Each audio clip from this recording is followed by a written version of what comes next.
The second session today that I'm chairing is the cost of polluting and decarbonizing in the world with carbon pricing. So we're going to talk about carbon pricing, decarbonization costs, and how firms can handle it, and what are the wider implications from that.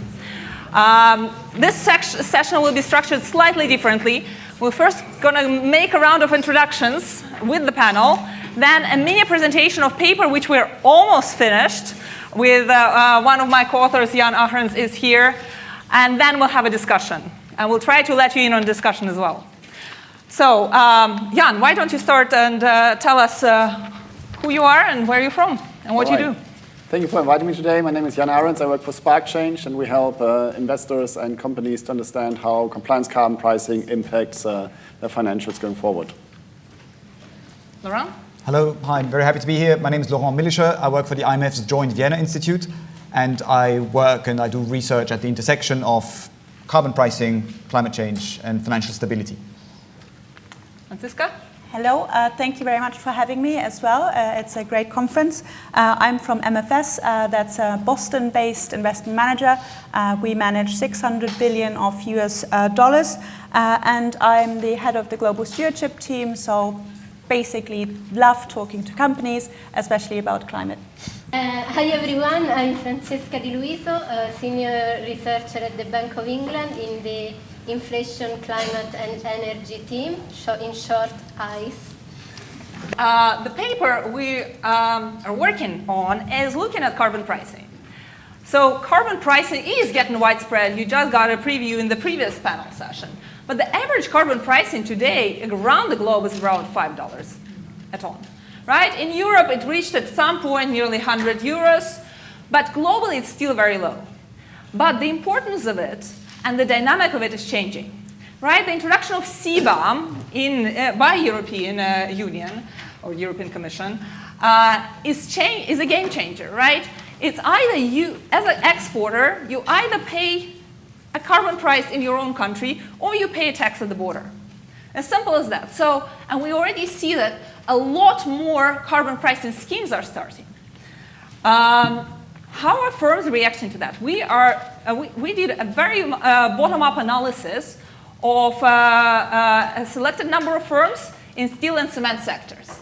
And we look at how the carbon pricing ETS in the EU, the structure of that scheme, including how many emission allocations they get for free, how are the developments globally of carbon pricing, and what is the alternative to reduce the carbon pricing liability, namely decarbonization, how that impacts firms' financials. First, one of the biggest conclusions is, which is not surprising, if your carbon price is high enough, you have a direct financial incentive to decarbonize. We compare the costs. The top left graph is a situation where companies do not decarbonize. And in the net zero carbon price scenario, which is admittedly quite high, globally around $590 per ton by 2050, the companies, actually, they don't survive until 2050. They'll be out, they will be in negative margin territory. So this we're showing EBIT margin. They'll be in negative margin territory before mid-30s, before the CBAM is fully implemented, right? Alternatively, they cannot choose a pathway to decarbonize. And immediately we see quite deterioration in EBIT margins, but you see that the effect, the total cumulative impact is much smaller. So this scenario assumes zero pass-through. What is a pass-through? Pass-through is how much of this additional carbon costs and decarbonization costs companies can pass on to their clients. It's quite an extreme example. It's just showing you the extent of the costs that they would do in isolation. If we assume 100% cost pass-through, that would have quite an impact on the price of the product.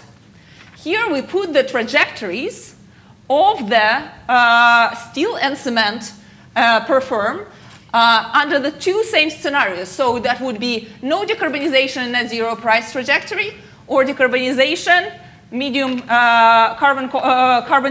medium decarbonization cost scenarios, and net zero carbon price.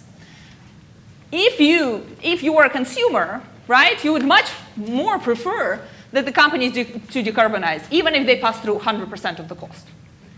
We're going to talk more about cost pass-through in the discussion, so I'm going to move on with this.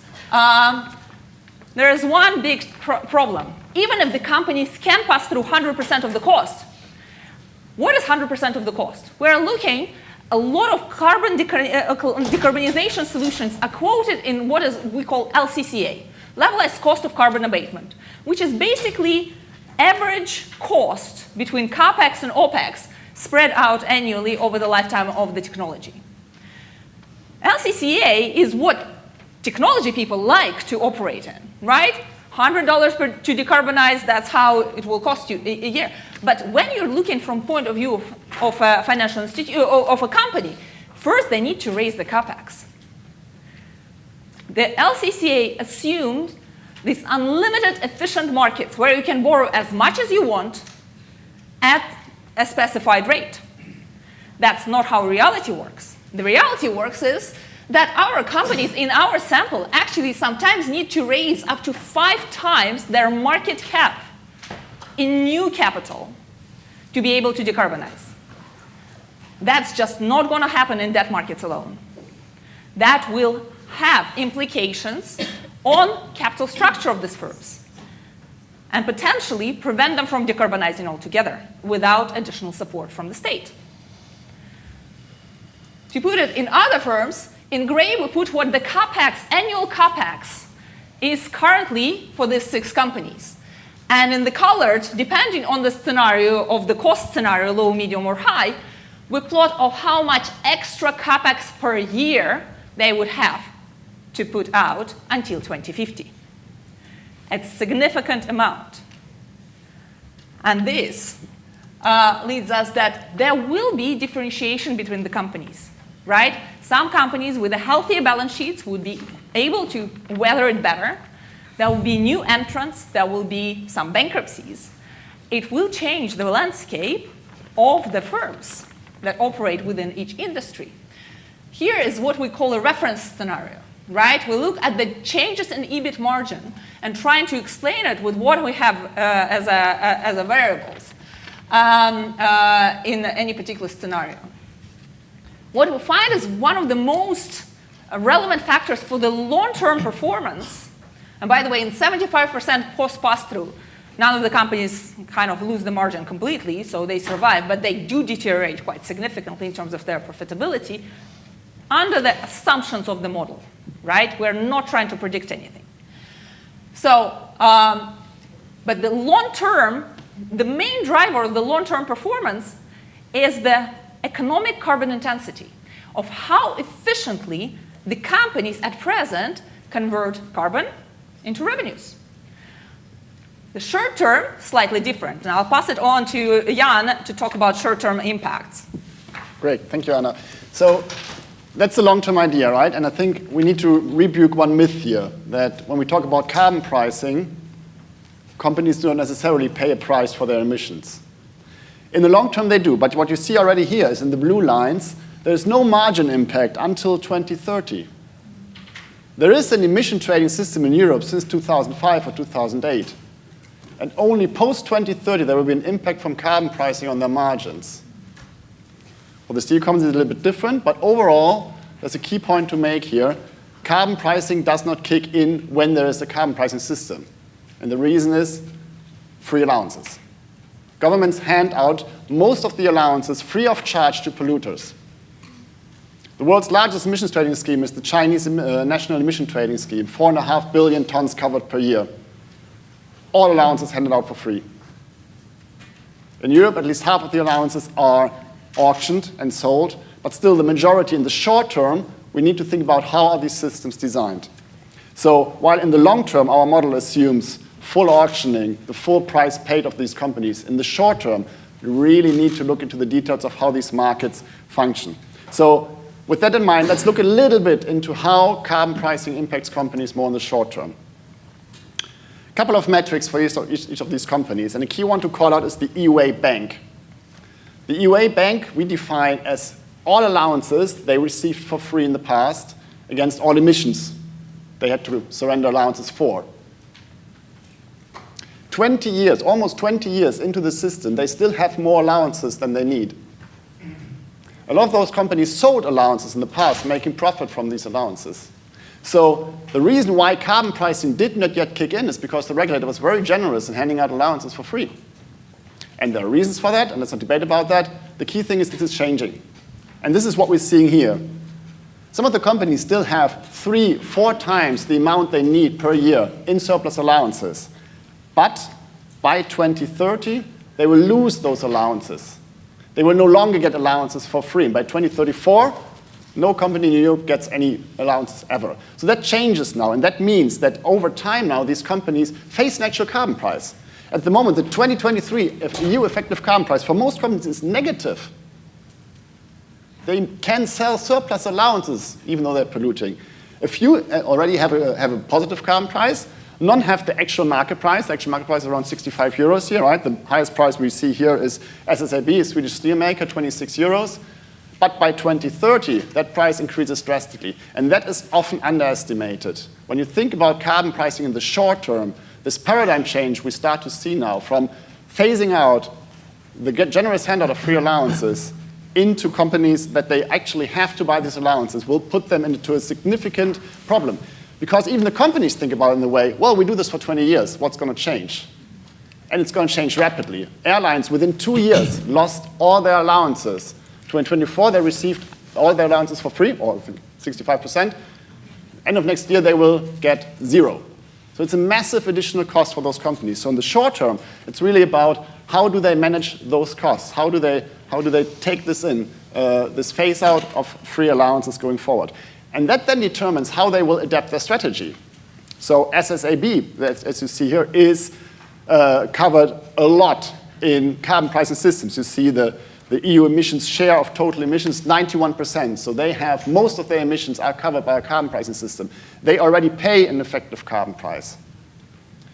It's no surprise that this company is probably one of the most advanced steel makers in the world in terms of decarbonization, pioneering on green steel, shipping low carbon steel already, while others are much further behind. So when you think about it, the transition from short-term to long-term decarbonization, a lot is really about, do the companies feel the burn? Do they really feel these costs on the balance sheet, on the P&L? And do they believe that the ETS is around for a long period of time? This is when they start to make those investment decisions. So when you transfer from short-term impacts to long-term impacts, it's crucial to see how much cost do these companies actually have due to carbon pricing, how much do they expect going forward, and then as a result, how this feeds into their strategy longer term. Thank you. So let's now kick off the discussion. So Franziska, the first question is to you. How do the companies and investee, so investors and investee companies prepare for carbon pricing? Yeah, absolutely. Just a couple of points before. So we are an active manager. We don't have to hold any equities that we don't like. We don't do exclusions pre-research and investment. We allow clients to do those, but we don't do them ourselves. So we are investing globally, invest in most industries that we like and that we have high conviction on. So I particularly like the hard-to-abate sectors because I think you can really generate what I call the ESG alpha. If the company is very dirty and we clean them up, we have a much better impact on climate change than if we invest in companies that, like the Unilevers of the world, that are already goody two-shoes, if you wish. So how do we do that in terms of climate? We are really interested, and I always say internally that's our USP in terms of our net zero asset manager commitment, which we have, that we look at the transition plans. I know in the UK that's been a big buzzword for a while, but the way we do it is we want to understand the credibility of the transition plans according to 5 pillars. We look at, is management credibly managing the transition to a decarbonized world? Do they really understand what they need to implement? Secondly, financial implications. Do they have, like Jan and Anna mentioned, do they have the capex in place in order to scale up carbon capture and storage, scale up for example, utilization of the carbon that's captured. These two components, I suppose, we start with. We really look at the technologies, at what point in the development are they? Are they just trying to greenwash us with algae, for example, which was a big topic with Exxon a little while ago, and then how competitive are they in their industry with regards to decarbonizing, and then also stakeholders. What currently is particularly important on the stakeholder issue, and I will go into that a little bit later because we want to look across the value chain, for example, is ArcelorMittal setting or helping their suppliers set targets with regards to decarbonization? One of our big concerns is that that companies are setting very tight targets for their suppliers. They can't meet the targets, and then the supply chain becomes really unstable in terms of hydrogen and so forth. So we then, of course, talk to the industrial gases companies, how they are engaging with their customers, and what agreements, purchase agreements they have in place until 2030, 2035, and whether that red thread really makes sense to us in terms of putting our clients' money into those shares. Thank you. So one of the key determinants of the success of the companies of surviving, as we've shown, is the cost pass-through. Laurent, do you have any insights on how that works? Yes, so we did a bit of research on that topic of cost pass-through, and I like the fact that it plays a prominent role, because sometimes it's a bit left under the table. And I also like the point that you made, Jahn, about the fact that a carbon price only becomes biting when you phase out free allowances. Right? But another point you can also make is a carbon price only becomes biting if all of the firms cannot simply pass all of their costs through. Right? It really needs to hurt somehow. So where I come from, and the reason why we did all of this, is we run climate stress tests in different contexts. And if you do that, you really want to answer loads of questions at the same time. And I'm not going to open the topic about climate stress tests because they're very complicated. But very precisely in the transition risk context, you want to answer the question, if the carbon price goes up, right, do non-financial firms suffer so much that they will not be able to repay their loans, or that their equity will tank so much that banks and insurers will suffer and that we might even face a financial crisis? So that's the fundamental question. And to answer the question, you really need to know and to understand and to model what happens at the firm level, right? So you hit the firm with some kind of carbon price, and then you try to see what happens to that firm, right? There are different forces. Of course, they will need to pay a higher price, so that's an outflow, right? They will maybe need to pay a higher price of some of the goods that they purchase, right? But then they get the free allowances, so actually they don't really pay the high price, right? And then maybe they can raise their prices that they charge to their customers, and that's what we usually call cost pass-through. And so while we were working on this, we realized that, and maybe that's my first message also, we mentioned that this might give, the whole conference might give us research ideas, that there is not enough good research and good results out on firm-level cost pass-through for carbon, right? We need more of this to answer the questions that I've mentioned, and other questions too, and I'll come to it. And so what does the research, what does the literature tell us so far, right? I mean, I think we can split a little bit, right? Different kinds of markets. If you're looking at a firm that produces something super specific, that targets a bespoke market, we can't say anything, right? I mean, that firm will know whether it can pass through prices or not, right? But when we look at some more commoditized markets, right? Think of steel or electricity, cement to some degree, well, then we have a bit more robust empirical results also. And there, what can we say? And I think I liked it that right before the break, we had this session with all the supply and demand curves of electricity. So I'm going to use the pictures that I hope you still have in your mind.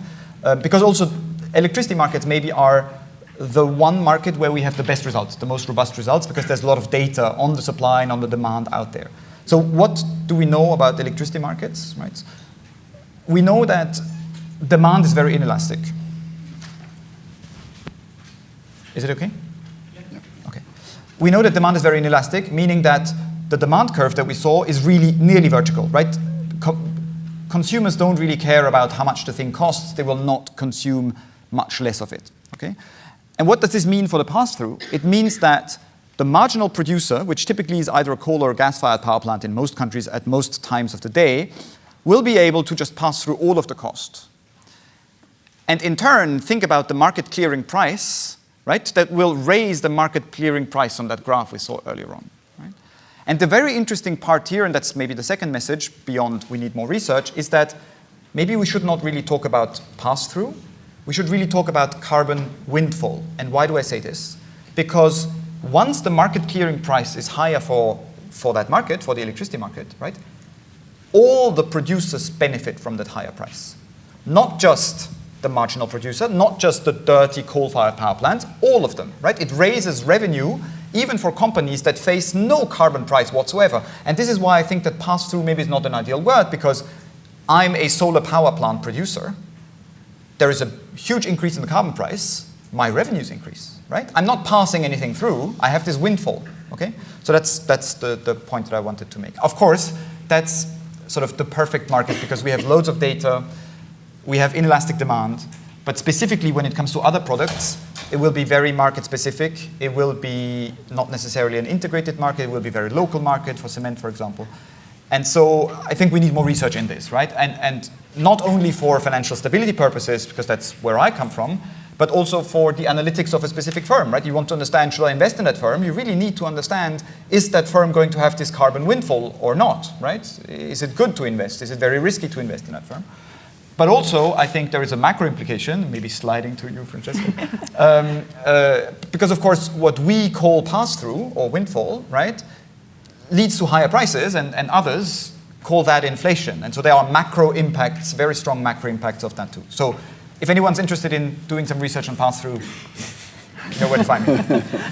But that's a really nice segue into the next question to Francesca. So what are the macroeconomic consequences? Well, this is a very good question, and I think there is no right or wrong answer since the uncertainty surrounding the transition is simply huge. So I will try my best to give you some insights, in particular about the impact on output and inflation, which are the main variables that central banks target. I want to make four points. My first point relates to the different impacts of temporary carbon pricing shocks versus a transition impact. And my second point is about the relevance of policy credibility. The third point is about the relevance of the policy mix. So all set of policies that will complement carbon pricing policies. And finally, the macroeconomic implications of carbon taxes versus cap-and-trade schemes. So regarding the first point, if you ask me, okay, what happens if we see an increase in the price of carbon in the emission trading scheme? Well, I will reply that this is a standard negative supply side shock, meaning that we can expect inflationary pressures and a contraction of GDP. There is, I would say, a consensus on this. So this is a temporary shock. However, if you ask me what's going to happen to GDP and inflation in the next 20 or 30 years during the transition, then my answer will be, we simply do not know. And this leads me to my second point, which is policy credibility. So if we are in an orderly transition scenario, so if policy are going to be announced in advance, investor will know what the price of carbon, what the pattern of carbon price will be, then we can expect that households and firms will adapt to this since today, and we will have more time. So according to the literature, in an orderly transition world, we can see stronger adjustment in demand in the short term, so perhaps negative GDP impacts, but almost no inflationary pressure. And according to some studies, we can also see a deflationary transition. Great.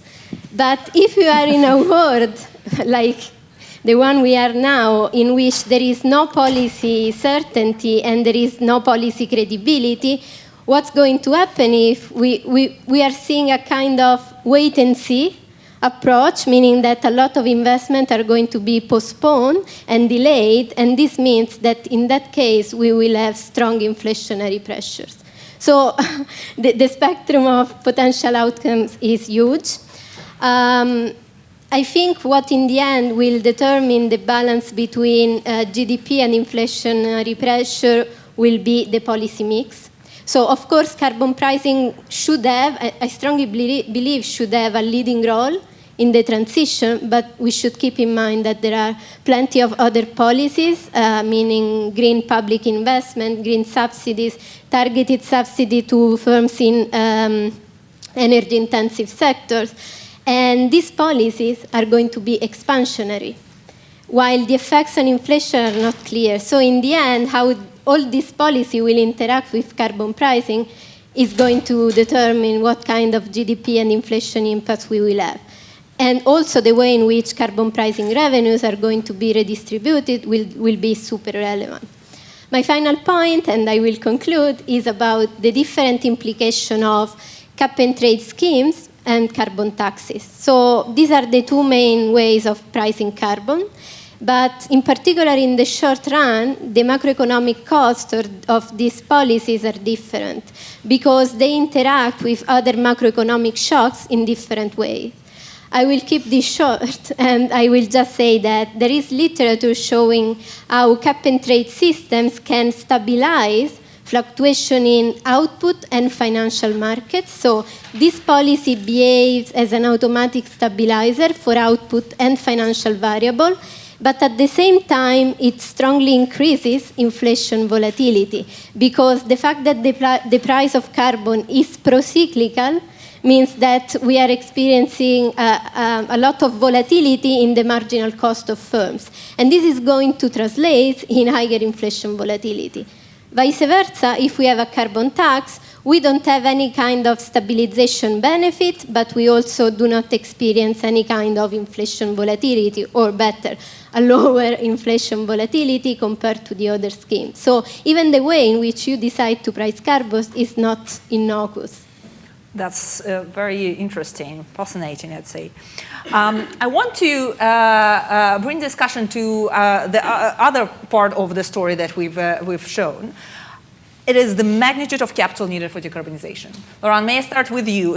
Can capital markets provide the necessary financing? So again, of course, I don't know that, right? We've heard, sorry. No, but I hope I have something to still bring to the table. I think we've heard a lot of estimates, and we all know the International Energy Agency's estimate of 1 additional % of GDP globally, etc. And we've heard other estimates. You have done a nice estimate in your paper where you did that at the firm level, right? So we know numbers of billions, right, that we need in terms of typically capital expenditure to get the transition on the ground. And then you always look at these numbers and you think they're hugely macro relevant. Can we even do this? And so my way of helping maybe answer that question is trying to frame all those projects and trying to look at them in a risk and expected return space and try and split those projects and all those billions that we need into these 3 groups, right? We might have a first group that is highly risky or even has negative expected return, right? But still is necessary. And I think, unfortunately, many projects in developing countries fall into that category. They unfortunately, right, do not make purely financial profit-seeking sense today, which is why we see so little capital flowing into these projects in these countries, right? And there, we've talked already before about the number of solutions to this, and certainly multinational development banks and de-risking are part of that solution. So there, capital doesn't flow by itself. Then we have a second branch, which is sort of high-risk, possibly high-return projects, where we really need capital markets. We need someone to bring their savings to the table and say, okay, I risk this because maybe hydrogen isn't really tested yet, but there is a big upside and I will invest in this. This is where you come into play somehow, right? But sometimes I come to the third part, right, which is the third kind of categories, which is a kind of projects which are, I would call them, low-risk, medium-return projects, right, where the question that is sometimes asked, even in the Financial Times, which is, where are we going to find all the savings to finance all that investment, right? Suddenly makes no sense at all, because for these low-risk, medium-return projects, we have banks, right? Banks, as I'm sure all of you know, can, under certain circumstances, create money out of nothing, right? True, right? With limits, of course, right? There are capital requirement limits, there are risk management limits to this, right? But it's no longer a question of where do we find the savings, where do we find the billions, right? It is, can we push as many projects as possible, ideally into that third category so that they get bank financed, where the limitation is much lower than on capital markets, right? And if carbon pricing and other tools like contracts for differences or power purchase agreements allow us to shift, let's say, wind turbines, as they basically already do, into that third category, right? Meaning, if a wind turbine is on track to be built and all the approvals have been given, you know that you're going to make money over it, maybe not a lot, but over 5 years, this thing is going to be profitable for sure, and you will immediately find a bank to finance this. So trying to think about these three categories of projects, I think, and putting numbers on it, which I haven't done, of course, but putting numbers and trying to classify projects into these three categories, I think will help us answering the question whether we can finance a transition or not.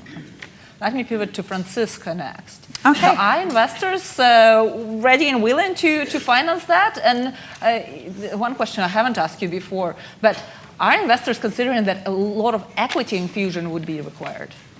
Yes, absolutely. I would say it really depends on the time horizon that investors have with regards to their investment. So at MFS, we think of a 10-year time horizon. So I suppose we can make those longer-term bets and then get the reward after a while. I think it's harder if you just have a 1 or 2 year time horizon, especially for the more complex technologies. One I mentioned earlier was in industrial gases, where they're really trying very hard to produce green hydrogen. You know, that's probably not going to come to fruition in 2026, probably early 27. But what we really want to understand is, where are the customers for that? Have they got these purchase agreement in place? Is it going to go up at 2030 when free allowances are going to be phased out? Are they going to be ready? How are they accounting internally for that? So I definitely think there's appetite. I think investors see that any transition, whether it's a transition to a decarbonized world or a transition to AI or combining those, there's going to be huge opportunities that one needs to find. But there's also going to be quite a few losers, and we don't want to disappoint our clients from that perspective. Yes, I think the location is really important. We've had that before. So one important question we asked ourselves in terms of companies that are first movers in certain technologies or second movers, which is the largest upside. And if you think about big infrastructure build-outs on hydrogen, on solar and as well wind, they need to be in the right location. So if you are producing green ammonia or green hydrogen, you need to ship that, you need to have a pipeline. If you have a CCUS plant or have that as part of your transition plan, you need to inject that into certain rock that you can't find everywhere or utilize it. Sounds good. Thank you very much. And Francesca, back to you. So what is the role of monitoring macroprudential policy in this? Such an interesting question. I think there is a wide consensus on the fact that we need green fiscal policies to fill the investment gap in some sectors and technologies, while the role that central banks, or if you want, macro-pru and monetary policy can play is not so clear. I think that the first role that central banks can have is to monitor climate-related risk, as they do for any type of risks in the economy, and stay ready to preserve or restore macro-financial stability. So, for example, ensuring an environment with low inflation and low interest rates is a precondition for a successful transition. And I think on this dimension there is consensus, because this is the mandate of central banks, ensuring macro-financial stability. However, there is a controversial dimension which relates to the fact that, according to some commentators, central banks should also play a promotional role, meaning they should directly support investments into low-carbon technologies or green projects. This is controversial, but I can provide you with some examples of policies that have been discussed in this area. For example, some people have suggested to provide differentiating lending rates, so lower interest rates for green companies, or, for example, to include climate-related criteria in the quantitative easing programs or asset purchase programs of central banks, or, for example, to put in place differentiated capital requirements, so fossil penalizing capital requirements or green supporting ones. I just want to mention that the implementation of this policy is not straightforward because it's not clear what's green and what's not. We should guarantee the credit to all those firms in energy-intensive and emission-intensive sectors that are not green but should have credit to decarbonize. And finally, it's not clear if green projects are going to be less risky than fossil-related ones. And I think this is what's causing a potential trade-off between the financial stability mandates of central bank and this potential promotional role. So there are many trade-offs at stake. Thank you, thank you. The last or next to last question. I'll direct it to Jahn and Laurent. So what is the impact on the economy, Jahn? Or the role of use of proceeds of the carbon pricing to start with and follow Yes, Laurent. that's the point, right? We speak about funding of these measures, and then there's a system that nets quite some money because they sell all these carbon allowances, or they don't, right? They give them away for free. But if we just assume that going forward, governments will start to sell those carbon allowances, they will make quite considerable money. At the last year, carbon markets globally netted around $100 billion. And again, most of the allowances handed out free of charge, right? 80 of those $100 billion come from cap and trade systems. It's primarily the EU ETS that does that. So if we scale up carbon pricing and actually sell those carbon allowances, this is a significant source of funding. And at the moment, those funds are used in very different ways. So the proceeds of the EU ETS, for example, are used sometimes for climate projects, but not necessarily for project funding in those large industries. There are earmarked aspects of it, but it's a very fragmented world. Early on, I think we heard CBAM kicking in now, the carbon border adjustment mechanism, where all energy-intensive goods are taxed according to their carbon footprint. That will raise significant funds, and there's currently debate ongoing on what to do with those funds. By 2027, all transportation fuels and district heating across Europe will be taxed by carbon pricing. Probably quite high, netting quite a lot of money. There will be no allowances handed out for free, netting massive amount of funds. So there is a way of using carbon markets and carbon taxes to at least partially fund this transition to a low-carbon future. Yeah. And what are the wider economic impacts? Yeah, I think both Francesca and Jahn covered loads of topics. Maybe we can take a few questions, and I don't want to. Okay. Yeah, I don't think at this. In our previous discussions, I liked your comment about GDP impacts. So that's where I was leading. Okay. No, happy to take that one. I think Francesca, you already mentioned it, and to some degree, Jahn also. I mean, the story is also if you introduce a new tax, you've got a tax multiplier, and GDP goes down, right? But then if the government spends that tax, right, you've got another tax multiplier, and GDP goes up. And then the fundamental question in trying to project the GDP impact of introducing carbon pricing is whether the tax multiplier of the expenditure is higher than the tax multiplier of the income. Maybe I can give the example of the Austrian carbon tax, because it is, I think, a relatively clever way of doing things, both from a political economy perspective and also from this GDP perspective. There, it's entirely rebated on a per capita basis to people, right? Which makes it a more convincing tax because people don't like to be taxed, but it's immediately handed back. Plus, given that, you know, depending on your income decile, your marginal propensity to consume, meaning how much you re-inject into the economy, is not the same. It could very well be that that specific carbon tax is GDP positive. Thank you. I think given that we have only 5 minutes left, we're going to wrap up our discussion and invite you for some questions. The first question I see already there.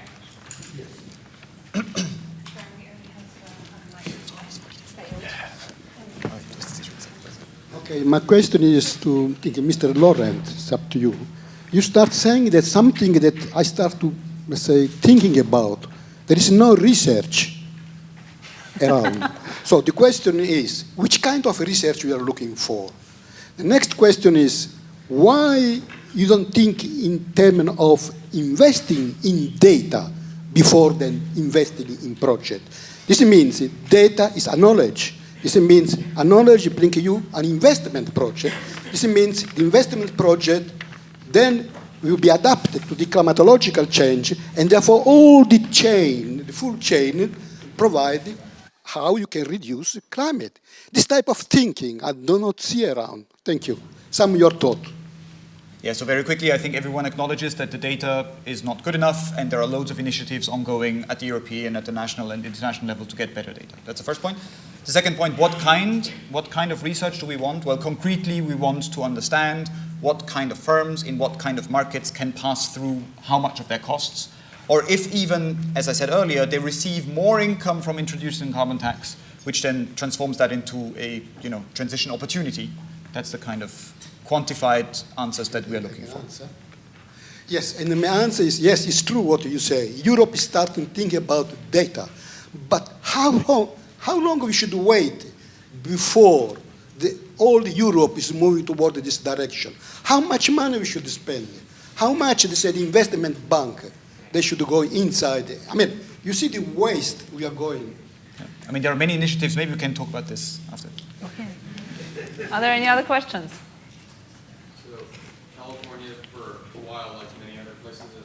Relatively high tax on petrol/gasoline, and there's been quite a lot of adoption of electric cars in California as well, to the point where the government's noted a loss in revenue from that gasoline tax. I'm wondering what your response is to the fact that they're now considering taxing electric cars in order to make up for that lost revenue rather than, continuing to tax higher, and what that kind of move has as an implication for other governments beginning to lose revenue towards, the successful years of a carbon tax? Well, I mean, that's to some extent probably a great outcome for humanity if we are starting to see declining revenues from selling all these carbon allowances. Unfortunately, we are not quite there yet. The Californian carbon system is really built in a particular way because California has a system where they have all these kind of different decarbonization policies, and the carbon market acts as the de facto backstop. So it's unlike in Europe where it's a bit thought from the other side. The carbon market is at the core. California, it's the backstop. So if all the other policies fail, the regulator might be happy of all the other proceeds, but in fact they did a bad job because all the other regulations failed. While in that particular case, it's of course a great outcome. If they actually tax electric cars, I have to admit, beyond my knowledge, but if it would be based on carbon emissions, that would be a bit weird, yeah. Thank you. There's one more question over there. Yeah, hi, thanks for the discussion. It's really good. How do we know if we're in an unorganized or disorganized transition? What would that catalyst be? And then if someone from the panel could give us a probability maybe of, are we on path for an organized transition? That'd be great, thanks. So the topic about orderly or disorderly transition is orderly transition would be ramping up climate policies gradually and therefore minimizing the risk, being very credible in the policy announcements, and leading to 1.5 degrees in a smooth way. And the disorderly transition is the scenario where we push things back and then suddenly we have to introduce loads of climate policies randomly, very quickly, and that kills a number of firms and leads to and breaks havoc. Both scenarios, the first scenario is to some degree unlikely, I would say, right? The fact that we've seen it, it seems very difficult to roll out those climate policies smoothly and to have to transition very nicely. The second scenario, I wouldn't rule it out. Because while people right now are very much opposed to climate policy, if we see a massive physical event, can we rule out that some party really proposes hardcore climate legislation that is really detrimental to the economy? No, not really, right? It's a plausible scenario. And the third scenario is to some degree even worse, is that nothing happens at all, right? So climate stress tests include all these, or try to. There's the NGFS, the Network for Greening the Financial System. They put out these scenarios, and they typically cover those different kinds of stories and try to put numbers on those. But as to how likely the different scenarios are, I wouldn't venture a guess. We have time for one more question.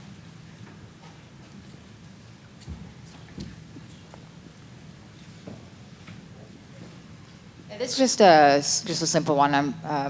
My name is Pooja. I'm from the Imperial Transport Modeling Center. And this is about emerging new technologies that require perhaps renewable forms of energy. I think you talked a little bit about hydrogen. What is your take on the capital investment required for hydrogen fuel cell deployment? Because I know that aviation is starting to take a formation in that, right? So we've seen aviation. I think there was a first aircraft that flew across the Atlantic just on hydrogen. But it's very expensive. I think we at Imperial have a hydrogen fuel cell car sitting outside the parking lot. Well, it was there. I don't see it now. But hydrogen fuel cell technologies are expensive, but they are far better than battery electric vehicles, which is actually, very resource-driven. But it requires people in the investment community to kind of help finance and propel these projects. It's a broad question. It's not really, it's more like a thought leadership type question. So it's more focused on hydrogen fuel cell technologies. It needs a capital investment to kind of deploy, larger places of infrastructure. Because EVs really, as the guy pointed at the back, California has a mandate for EVs, but we don't see a higher penetration rate than we would. But just your take on hydrogen fuel cell, where do you see it going? Thanks. I don't think anyone is particularly expert on hydrogen on this panel, but if I may tackle some of it. Hydrogen is expensive. Hydrogen requires a lot of capital upfront investment and a lot of infrastructure investment, right? You don't need the hydrogen fuel cell car is useless if you don't have anywhere to charge it with, right? So it's going to be expensive, but I think the question mark is, what do we want to use the hydrogen for? And I don't know if you follow Michael Liebrecht, who kind of proposed this Swiss Army knife of hydrogen. Hydrogen can be used for a lot of things, but it's not necessary in a lot of things. So we probably need to prioritize investment where it's impossible to abate without hydrogen. And I can add a little bit more. So a hydrogen plant that we are currently looking at in the US, blue hydrogen, is currently needing capex for 1.2 billion. So it is very capital intensive in terms of cars. Japan is probably the most bullish on hydrogen fuel cell cars. I think for shipping, it probably is more important in the future. I think cars, EV cars are efficient in Europe at the moment, the way they are. So we probably don't see that much upside in hydrogen for small transportation. I think trucking might be more important, and I think there's quite a lot being done in the US at the moment on that. Thank you very much. I think we're out of time, but let me join me in thanking the panel for this wonderful discussion.